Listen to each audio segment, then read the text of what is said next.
Rinosh George എന്ന പേര് മലയാളികൾക്ക് കൂടുതൽ സുപരിചിതമായത് താരം ബിഗ് ബോസ് മലയാളം സീസൺ 5-ൽ മത്സരാർത്ഥിയായി എത്തിയതിനു ശേഷമാണ്.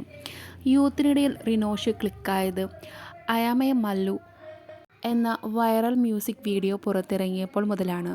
റിനോഷ് ബിഗ് ബോസിലേക്ക് കയറും മുമ്പ് യൂട്യൂബിൽ 95 ലക്ഷത്തിലേറെ വ്യൂസ് ലഭിച്ച മ്യൂസിക് വീഡിയോയായിരുന്നു.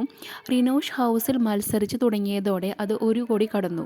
മ്യൂസിക് പ്രൊഡ്യൂസർ എന്നതിനൊപ്പം DJ, RJ, നടൻ തുടങ്ങി വിവിധ മേഖലകളിൽ കഴിവ് തെളിയിച്ച വ്യക്തിയാണ് റിനോഷ്.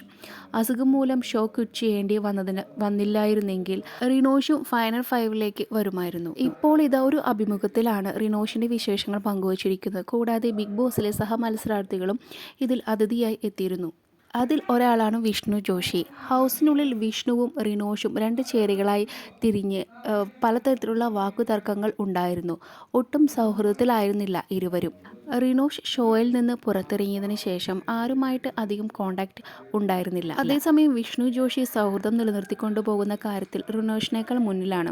പിന്നീട് അഖിൽ മാരാരുമായുള്ള സൗഹൃദത്തെക്കുറിച്ചാണ് റിനോഷ് സംസാരിച്ചത്. ഹൗസിനുള്ളിൽ വെച്ച് ഒരിക്കൽ ഭക്ഷണം കഴിക്കുന്നതിൻ്റെ പേരിൽ മാരാറുമായി ചെറിയ പ്രശ്നമുണ്ടായെന്നും അത് തന്നെ വല്ലാതെ വിഷമിപ്പിച്ചിരുന്നുവെന്നും റിനോഷ് പറഞ്ഞു. ഹൗസിൽ നിന്ന് പുറത്തിറങ്ങിയ ശേഷം ഒരു പ്രാവശ്യം അഖിൽ ബ്രോയുമായി സംസാരിച്ചിരുന്നു. എൻ്റർടൈനിങ് ആയിട്ടുള്ള വ്യക്തിയാണ് അഖിൽ. അഖിലിന് പൊളിറ്റിക്സിൽ ഭാവിയുണ്ട്. കണക്കിൽ നല്ല അറിവുള്ള വ്യക്തിയാണ്. പൊളിറ്റിക്സ് ഒരു കണക്കുകൂട്ടലാണല്ലോ എന്നാണ് റിനോഷ് പറഞ്ഞത്.